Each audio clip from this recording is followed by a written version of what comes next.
Slide the media guide away from the printer frame.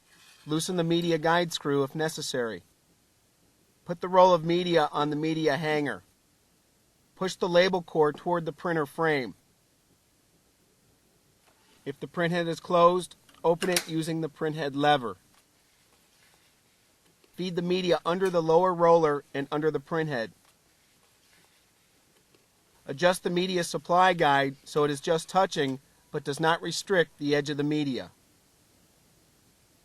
The labels should lie flat. Align the segments of the ribbon supply spindle.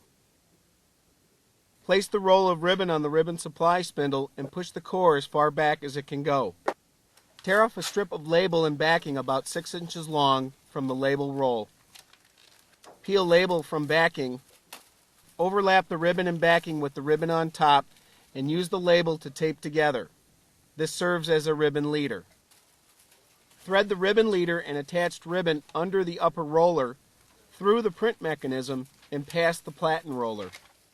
Pull the ribbon leader over the printhead and above the top roller. Bring the ribbon leader and ribbon under the ribbon take-up spindle and wrap around the spindle counterclockwise. Place the ribbon hook over the ribbon with the longer end in the groove and the shorter end in the notch on the opposite side. Turn the spindle counterclockwise until the ribbon stays on the spindle.